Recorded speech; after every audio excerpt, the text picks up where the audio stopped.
사도행전 19장 8절부터 20절입니다.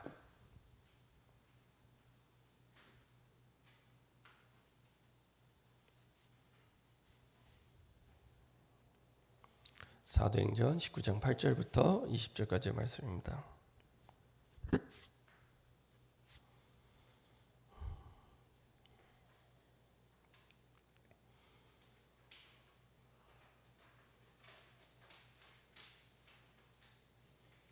사도행전 19장 8절부터 20절까지의 말씀입니다.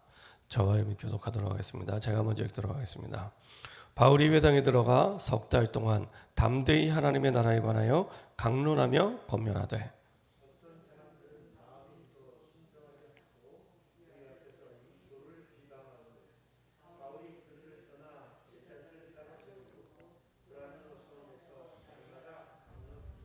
두 해 동안 이같이 하니 아시아에 사는 자는 유대인이나 헬라인이나 다 주의 말씀을 듣더라. 심지어 사람들이 바울의 몸에서 손수건이나 앞치마를 가져다가 병든 사람에게 얹으면 그 병이 떠나고 악기도 나가더라.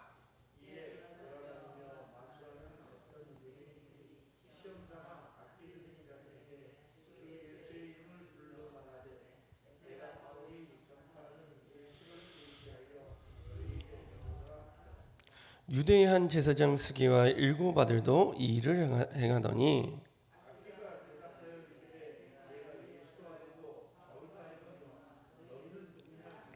악기 들린 사람이 그들에게 뛰어올라 눌러 이기니 그들이 상하여 벗은 몸으로 그 집에서 도망하는지라.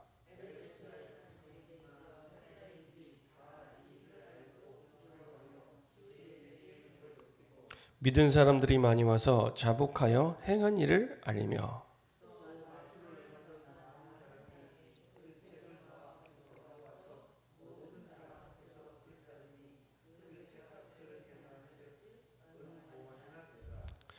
(20절) 같이 합독 하겠습니다. 이와 같이 주의 말씀이 힘이 있어 흥왕하여 세력을 얻으니라. 아멘. 자, 한번 기도하고 말씀 나누도록 하겠습니다. 전능하신 하나님 감사드립니다. 우리에게 정확한 복음을 주시고 복음 속에서 하나님 우리에게 주신 사명을 이룰 수 있도록 절대 선교의 그 언약과 축복 속에 우리를 부르심을 감사드립니다. 우리의 가는 곳마다 사단의 전략을 알게 하시고 흑암이 무너지게 하시고 또 아버지 하나님 주신 복음 통하여 세상 종교 속에 지금도 이유도 원인도 모르고 무너지고 망하는 현장 속에 정확한 그리스도 복음이 하나님 증거될 수 있도록 인도하여 주옵소서. 여호와의 것이 우리에게 각인되기를 원합니다. 하나님의 것이 우리의 생각 마음 여기서 각인되어서 나를 내려놓고 내 것을 내려놓고 내 성취를 내려놓고 복음만이 필요한 분명한 일을 붙잡고 달려가는 증인되게 하여 주옵소서. 여호와를 향해 우리가 집중할 때 우리의 한계를 넘어 주의 복음 속으로 주의 능력 속으로 들어가는 새로운 시작이 되게 하여 주옵소서. 감사드리며 예수 그리스도의 이름으로 기도합니다. 아멘. 오늘 함께 나눌 말씀 제목은 종교가 놓친 것을 가진 초대교회입니다. 종교가 놓친 것을 가진 초대교회입니다. 지난주에는 유대인이 놓친 것을 가진 초대교회인데 유대인이 뭘 놓쳤냐? 한 가지를 놓쳤습니다. 하나님이 가장 소중하게 가장 중요하게 여기는 한 가지를 놓쳤습니다. 그게 선교입니다. 그래서 내가 선교를 해야겠다, 세계복음화 해야겠다, 그게 아니고요. 세계복음화와 선교를 찍어두고 내 모든 삶을 거기에 맞추시면 됩니다. 그게 가장 정확하게 사실은 성령인도 받는 삶이고요. 가장 정확하게 하나님의 계획 속으로 들어가는 삶입니다. 그래서 어제도 말씀드렸지만 구원받은 하나님의 자녀에게 우리 남은 시간들 동안 한 가지만 질문하시면 됩니다. 어떤 문제가 와도 어떤 상황이 와도 한 가지만 질문하시면 됩니다. 하나님, 세계복음화 두고 내가 뭐 하면 좋겠습니까? 계속 질문하세요. 문제가 와도 좋은 일이 있어도 안 좋은 일이 있어도 아무 상관없습니다. 복음 안에서는 좋은 일 안 좋은 일이 없습니다. 된다 안 된다 없습니다. 모든 문제가 끝났기 때문에, 그렇죠? 안 끝났으면 있죠. 좋은 일 안 좋은 일이 있고 다 있는데 모든 문제가 끝났기 때문에 뭐 된다 안 된다 좋은 일이다 안 좋은 일이다 그런 거 없습니다. 그 전에 유 목사님 그 말씀 하시더라고요. 세상에는 두 종류 사람이 있다 하시면서 하시는 말씀이 전도 대상자와 전도의 문이 되는 사람, 두 종류 사람이 있다. 그러니까 나쁜 사람, 이상한 사람, 어려운 사람 그런 사람 없다는 겁니다.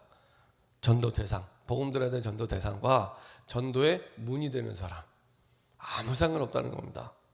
똑같이 우리 이제 세계복음화 두고 우리가 매번 예배 때마다 고백하는 대로 정말로 예수가 그리스도고 모든 문제 끝났다면 한 가지만 질문하시면 됩니다. 무조건입니다. 한 가지만 질문하시면 됩니다. 하나님은 내가 믿든지 안 믿든지 내가 알든지 모르든지 세계복음화를 두고 모든 걸 인도하십니다. 그게 하나님 유일한 계획이기 때문에 우리는 계획이 많잖아요. 하나님은 계획이 많지 않습니다. 하나밖에 없습니다. 세계복음화를 두고 하나님은 우리의 여정을 인도합니다. 근데 이제 사도행전에 보면요. 잘 보세요. 사도행전 말씀을 흐름을 보면 이스라엘 백성들이 분명히 사도행전 1장 8절에 언약을 하나님이 예수님이 주셨음에도 불구하고 그 언약이 희미해지는 겁니다. 예루살렘과 온 유대와 사마리아와 땅 끝까지 이르러 증인되라 그러는데 안 하는 거예요. 여기가 좋사오니 선민 사상에 붙잡혀서 유대인들이 안 가는 겁니다.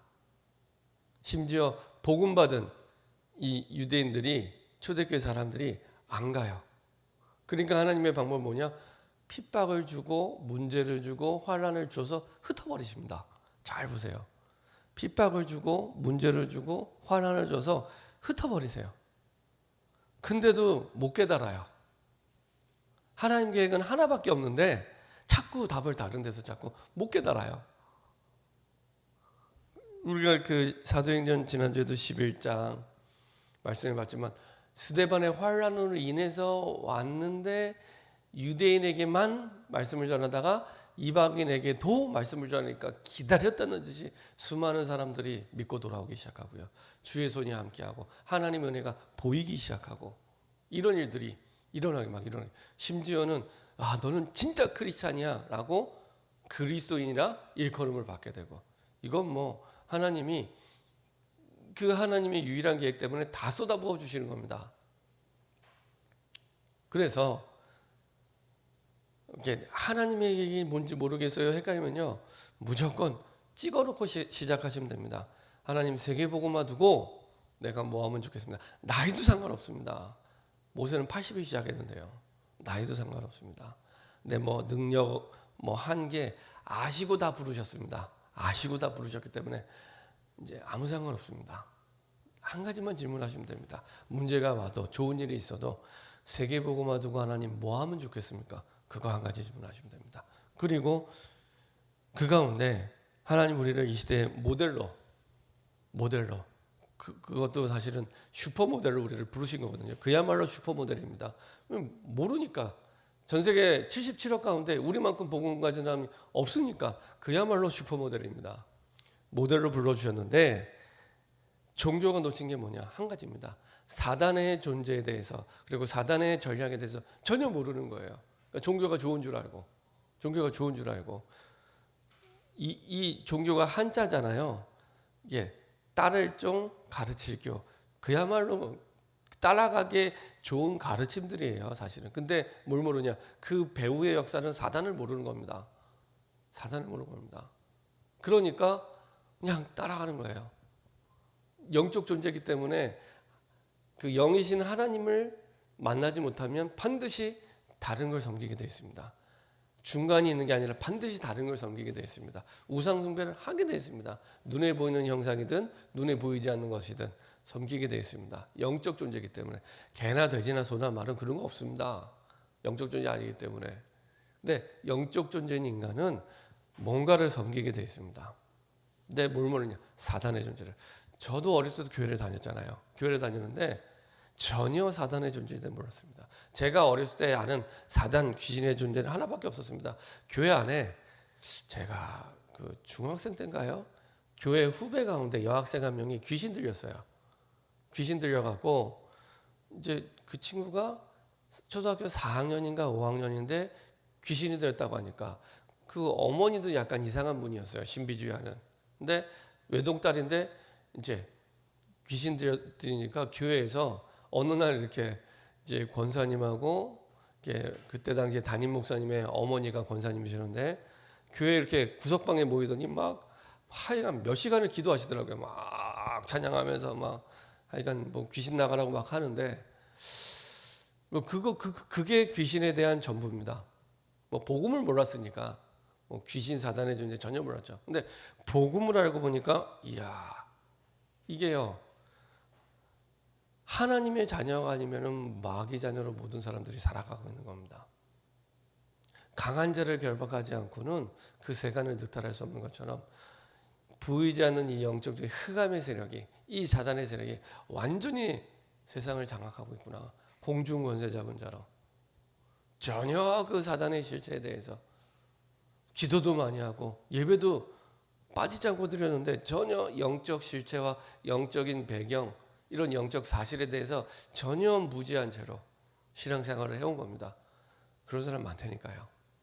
성경 공부 많이 하면서 영적 배경 모르고 영적 사실을 모르고 사단의 존재에 대해서 모르고 그래서 많은 종교가 놓친 게 뭐냐 사단의 존재에서 모르니까 따라가는 겁니다. 따라가면 어떻게 되냐 사단이 주는 영적 문제 속에 계속 시달리게 됩니다.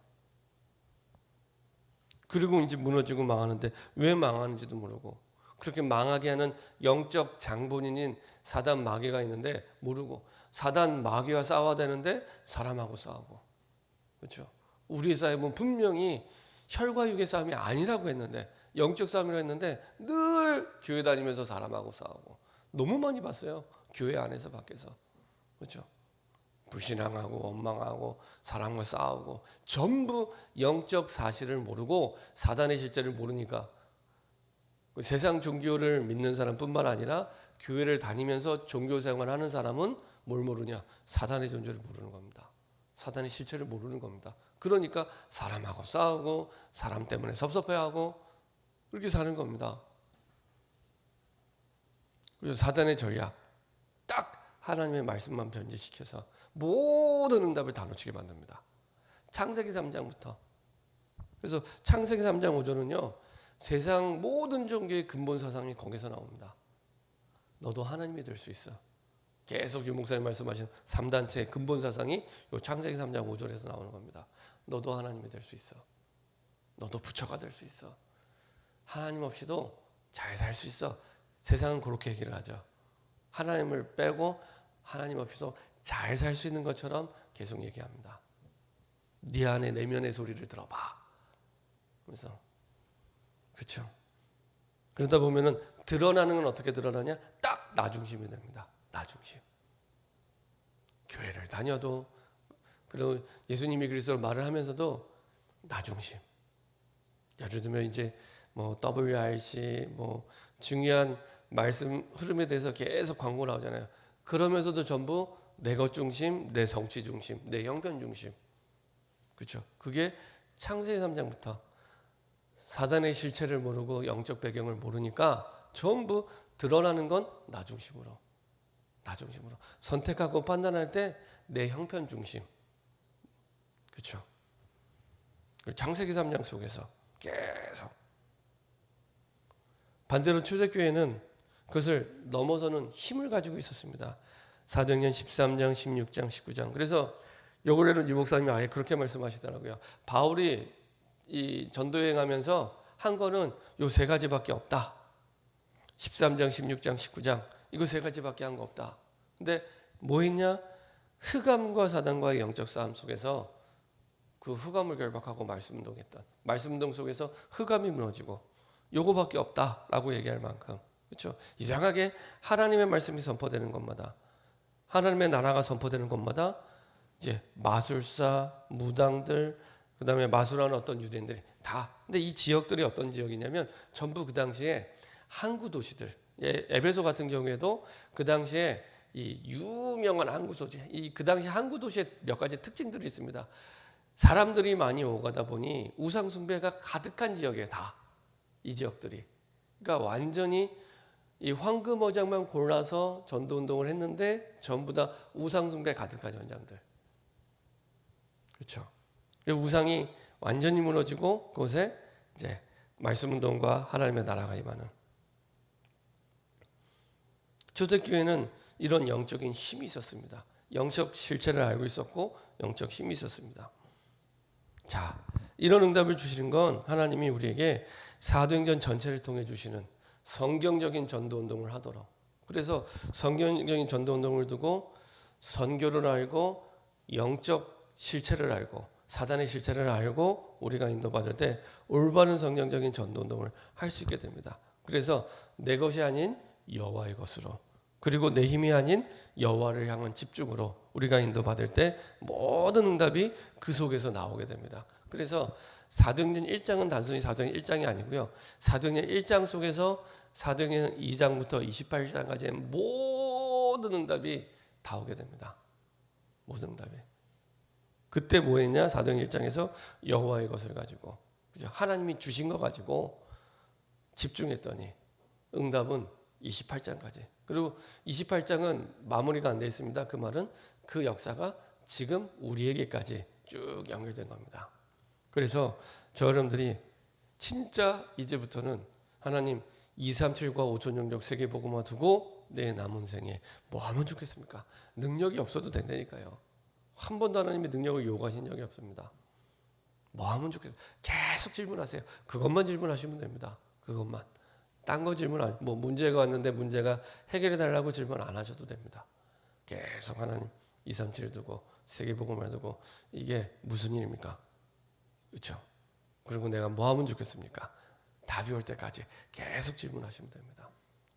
그 전에 어떤 교회에 임직식을 하는데 유목사님이 칭찬하시는데 뭘 칭찬하시나 봤더니 그때 당시에 그 교회가 임직식을 할 때 임직 받기 전에 내 평생에 세계복음을 두고 내가 뭐 하면 좋을지 딱 1000명을 붙잡게 하더라고요.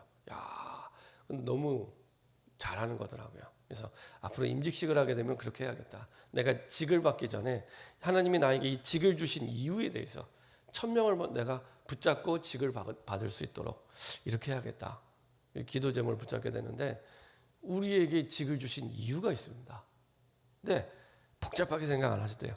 세계복음화를 두고 찍어두고 깃발을 꽂아두고 내가 어떤 부분을 감당해야 될지 계속 그 부분에 기도할 때 하나님과 가장 방향이 맞고 가장 올바른 인생으로 가게 됩니다. 이렇게 하나님이 원하시는 선교와 그리고 사단의 전략과 사단의 실체를 알고 성경적인 전도운동의 모델로 응답받는 증인 되기를 소원합니다. 기도하겠습니다. 하나님, 유대인이 놓치고 종교가 놓쳤던 선교와 사단의 실체와 사단의 전략을 알고 이제는 초대교회가 가진 힘을 가지고 우리 현장 속에 흑암 꺾는 이 시대의 재앙 막는 말씀 운동이 시작되게 하여 주옵소서. 이 시대 코로나 재앙 만난 이 시대에 정말로 재앙 막는 복음 운동이 시작되게 허락하여 주시옵소서. 우리 힘으로 하는 것이 우리 것으로 하는 것이 아닌 여호와의 것을 가지고 내 힘이 아닌 위로부터 주시는 여호와를 향한 집중 속에서 중요한 모든 응답을 누리는 증인 되게 하여 주시옵소서. 합심해서 한번 기도하도록 하겠습니다. 전능하신 하나님 감사드립니다.